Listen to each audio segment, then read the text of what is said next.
بسم اللہ الرحمن الرحیم وَلَمْ يَكُنْ لَهُ كُفُوًا أَحَدٌ۔ ایک حد تک یہ بات واضح ہوگی یہ سورۃ الاخلاص ہے، خالص توحید خالص۔ اور ہم نے شروع میں بھی عرض کیا کہ مکتب اہل بیت اطہار میں تاکید کی گئی ہے، ہمارے ائمہ کی احادیث میں تاکید کی گئی ہے اس سورہ مبارکہ توحید کو، سورہ مبارکہ اخلاص کو کم از کم ایک بار تو پڑھے۔ مکروہ ہے، شدید ناپسندیدہ ہے کہ 5 نمازوں میں ایک دفعہ بھی کسی رکعت میں سورہ توحید کی تلاوت نہ کی جائے۔ کیوں؟ کہیں گے ثواب بہت زیادہ ہے۔ مقصد ہے، ایک تو ہم لوگوں کو اصل مقصد سے ہٹا کر ثواب کے چکروں میں ڈال کر بہت سارے کھیل کھیلے گئے ہمارے ساتھ۔ بہت سارے لوگ تلقین کر رہے ہوتے ہیں، ہم سمجھ ہی نہیں سکتے۔ قرآن کا نام لو، 70 معنی ہم کیسے سمجھیں گے؟ پوچھو امام حسین کے قیام کا مقصد کیا تھا، ہم نہیں سمجھ سکتے، وہ اتنے اوپر ہے، ہم کیسے سمجھیں؟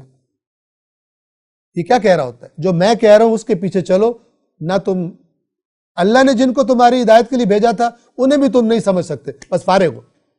قرآن اللہ نے ہدایت کے لیے بھیجا، تم اسے بھی تم نہیں سمجھ سکتے، ادھر سے فارغ ہو جاؤ، ہماری گود میں آ کے بیٹھ جاؤ، تاکہ کوئی ہمیں پوچھے بھی نہ کہ یہ جو بول رہے ہو کہاں سے بول رہے ہو۔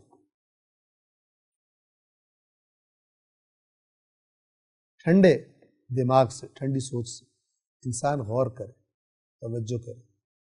قیامت کے دن جب ہم اللہ کی بارگاہ میں کھڑے ہوں گے،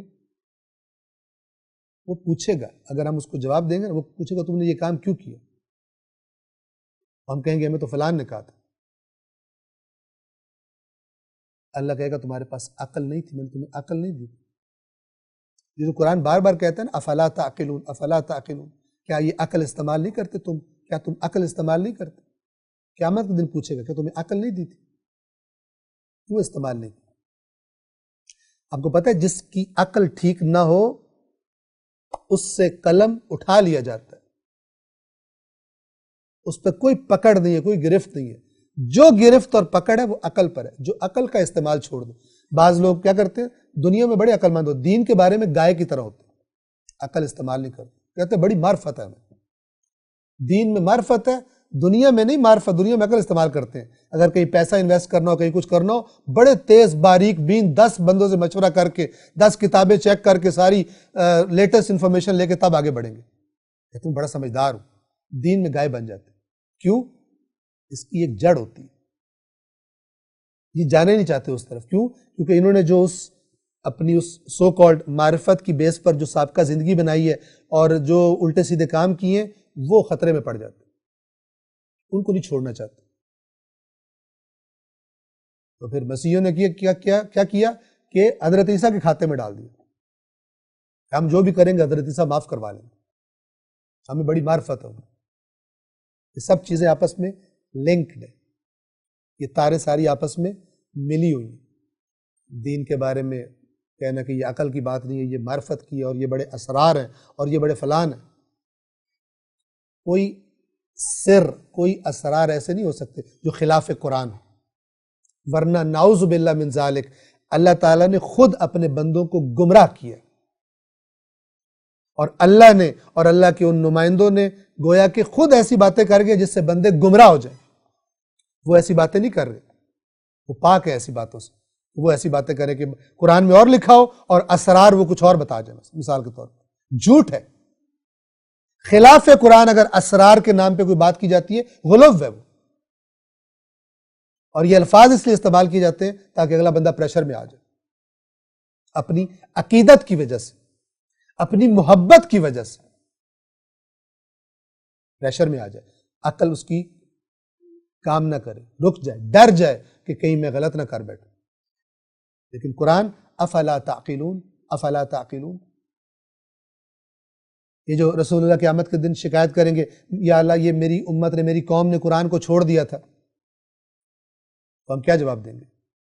یا اللہ قرآن کے ایک ایک لفظ کے 30 اور 70 معنی تھے، ہم کیسے پڑھتے، ہمیں کیا پتا کون سا معنی؟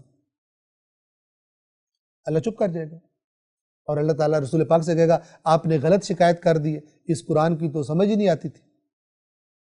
باطل اور بےہودہ ترین بات ہے، یہ بہتان ہے، یہ اللہ کی اس ہدایت کی بہترین کتاب پر بدترین احمقانہ اور جاہلانہ بہتان ہے۔ اللہ کہے گا تیرے اندر عقل نہیں تھی، جا کے پڑھ کے دیکھتا تو صحیح، سمجھ آتا تھا یا نہیں آتا تھا؟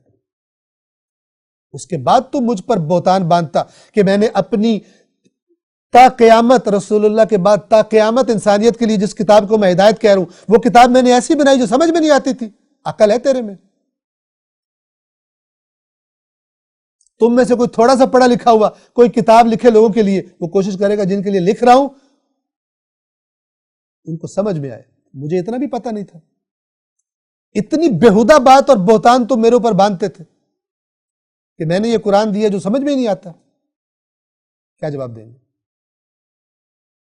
وقال الرسول یا رب ان قوم اتخذوا هذا القرآن مہجورا، اور رسول کہے گا اے میرے رب، میری قوم نے اس قرآن کو چھوڑ دیا۔ کوئی ہوگا جواب کسی کے پاس؟ کوئی جواب نہیں۔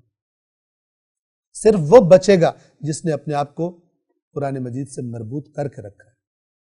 افلا یتدبرون القرآن، تو کیا یہ لوگ قرآن میں تدبر، غور و فکر نہیں کرتے؟ ام علی قلوب اقفالها، یا دلوں پر ان کے تالے پڑ چکے ہیں؟ یہ سمجھ میں نہیں آتی آیت؟ آتی ہے۔ اگر کوئی سمجھنے کا نیت کرے، ہم کہا کرتے ہیں جتنا قرآن سمجھ میں آتا ہے کوئی چیز سمجھ میں نہیں آتی، بشرطے کہ جو قرآن کہہ رہا ہے اسے ماننے کا ارادہ ہو، اور قرآن سے ہٹ کر بنائی گئی جو چیزیں ہیں ان پر نظر ثانی کرنے کا ارادہ ہو، تب قرآن بڑی اچھی طرح سمجھ میں آتی ہے۔ ورنہ کیا کرتے ہیں؟ ایک فرقہ اپنی آیتیں اٹھا کے سامنے لے آتا ہے، اپنی عوام کو سناتے ہیں، باقی آیتوں کا پتہ ہی نہیں ہوتا، اور آیتوں کو بھی جو آیت کا مقام ہے اس سے کاٹ کر کسی اور چیز پہ فٹ کر کے سنا رہے ہوتے ہیں، اور آگے سے واہ واہ ہو رہی ہوتی ہے۔ کہتے ہیں بڑا علمی نکتہ آپ نے بیان کیا، پر تم نے قرآن پڑھا جو کہہ رہے ہو علمی نکتہ بیان کیا؟ بغیر پڑھے علمی نکتہ بیان ہو گیا۔ دوسرا فرقہ آتا ہے، وہ کوئی دوسری آیت اٹھاتا ہے جو اس کے خلاف ہوتی ہے۔ حق تو یہ تھا کہ ایک موضوع پر ساری آیات کو اکٹھا کیا جائے اور انصاف سے بات کی جائے، نہ، پھر فرقہ کیسے بنے گا؟ پھر جنت کے ٹکٹ کیسے بٹیں گے اپنے اپنے فرقے کے لیے؟ اسی طرح ہوتا ہے۔ اللہ فرماتا ہے الذین جعلوا القرآن عضین، وہ لوگ جنہوں نے قرآن کو ٹکڑے ٹکڑے کر لیے۔ یا قرآن کہتا ہے کل حزب بما لدیہم فرحون، ہر گروہ جو اس کے پاس ہے اس پر خوش ہے۔ کیوں؟ کیسے پتہ چلے گا آپ کو؟ اللہ یہ عذر قبول نہیں کرے گا، ہم تو عوام تھے، ہم کیسے قرآن پڑھتے؟ بالکل قبول نہیں کرے گا۔ رسول اللہ کی شکایت یہ نہیں ہے قیامت کے دن کہ اے میرے رب میری قوم کے علماء نے قرآن کو چھوڑ دیا تھا، نہ، میری قوم نے قرآن کو چھوڑ دیا۔ آپ قرآن اپنے آپ کو رسول اللہ کی امت میں سمجھتے ہیں یا نہیں سمجھتے؟ اگر آپ رسول اللہ کی امت میں ہیں اور قرآن نہیں پڑھتے تو آپ کے خلاف ہے یہ شکایت، اور یہ ہو کر رہے گی، قرآن نہیں بدل سکتا۔ اور وہ جو ڈھکوسلے ہیں وہ قیامت کے دن نظر ہی نہیں آئیں گے۔ قرآن کہتا ہے وَضَلَّ عَنْهُمْ مَا كَانُوا يَفْتَرُونَ، جو یہ جھوٹ گھڑا کرتے تھے وہ گم ہو جائے گا ان سے قیامت کے دن، پتہ نہیں چلے گا وہ کہاں گیا، جو جھوٹ کھڑا کرتے تھے۔ لیکن قرآن کی آیات اسی طرح باقی رہیں گی۔ ہم نے عرض کیا قرآن نے یہ نہیں کہا کہ رسول پاک شکایت کریں گے میری قوم کے علماء نے قرآن چھوڑ دیا تھا، نہ، میری قوم نے قرآن چھوڑ دیا تھا، یعنی میری امت نے قرآن چھوڑ دیا تھا۔ وہ امت کون ہے؟ کس کی جرأت ہے کہ میں نہیں ہوں شامل رسول پاک کی امت میں؟ کس کی جرأت ہے؟ کوئی بھی نہیں کہتا۔ تو جب امت میں شمولیت کا ہمیں شوق ہے تو قرآن پڑھنے کی طرف کیوں نہیں آتے؟ اگر ہم قرآن نہیں پڑھتے پھر ہم کیا کہہ رہے ہیں؟ یا اللہ ہم رسول پاک کی امت میں، اس امت میں جس کی شکایت ہونی ہے، اس پہ راضی ہیں؟ کوئی راضی نہیں ہوگا۔ لیکن میری بات پر غور کیجیے، یہ قرآن آپ نے ختم کر لیا تو خاص طور پہ ان لوگوں سے کہہ رہا ہوں کہ جو شروع سے لے کر اس سفر میں ہمارے ساتھ شامل ہیں، یہ جو بیچ میں ہے، تو کام ختم ہو گیا؟ نہیں، آغاز سفر ہے، اس قرآن کو اور قریب سے دیکھنے کا، اس کے ساتھ اور قریبی دوستی کرنے کا۔ جیسے ہوتا ہے نا کبھی مشکل وقت آتا ہے، ہمارا کوئی اچھا عقل مند دوست ہو، اس کے مشورے یاد آتے ہیں اگرچہ وہ ہمارے پاس نہ بھی ہو۔ وہ کیفیت بنے کہ جب بھی کوئی مسئلہ پیش ہو زندگی کسی مقام پر، روزمرہ روٹین میں، سب سے پہلے قرآن کی آیت ذہن میں آئے، قرآن کا مشورہ ذہن میں آئے، قرآن نے کیا کہا ہوا ہے، بجائے یہ کہ الٹے سیدھے پتہ نہیں من گھڑت جنات اور پتہ نہیں موکل اور فلان اور لغویات، اور یہ چلا کرو اور ایک ٹانگ اٹھا کے کھڑے ہو جاؤ اور کالے بکرے کا سر کاٹ کے لاؤ اور پتہ نہیں کیا کیا بےہودہ ترین۔ یہ سزا ہے، یہ سزا ہے اللہ کی طرف سے اس قوم کو، ان لوگوں کو جنہوں نے اللہ کی کتاب کو نہیں دیکھا اور طرف گئے۔ یہ سزا ہے، اس سزا کو سمجھیے، یہ عذاب ہے، اس عذاب کو سمجھیں۔ عذاب سمجھتا وہی ہے جو بے حس نہ ہو گیا ہو، جو مردہ نہ ہو چکا ہو اپنی عقل کے اعتبار سے، وہ سمجھتا ہے، غور کرتا ہے۔ جو غور کرتا ہے اسی کو سمجھ آتی ہے، ورنہ جو تعصب میں اندھا ہو، جو عقل نہ استعمال کرنے کی عادت میں اندھا ہو گیا ہو، اس کے راستے ہی بند ہیں۔ یہ سوچئے کہ ہدایت کے راستے اللہ نے کیا بتائے، ان کو کھولیے۔ اگر بند کر کے بیٹھ گئے ان کو کھولیے، ادھر رجوع کرنے کی کوشش کیجیے۔ اللہ تبارک و تعالیٰ کا وعدہ ہے الذین جاہدوا فینا لنہدینہم سبلنا، وہ لوگ کہ جو ہمارے لیے یعنی اللہ کی ذات کی نیت سے جو کوششیں کرتے ہیں، یقیناً ہم اپنے راستوں کی طرف ان کی ہدایت کر دیں۔ صدق اللہ العلی العظیم۔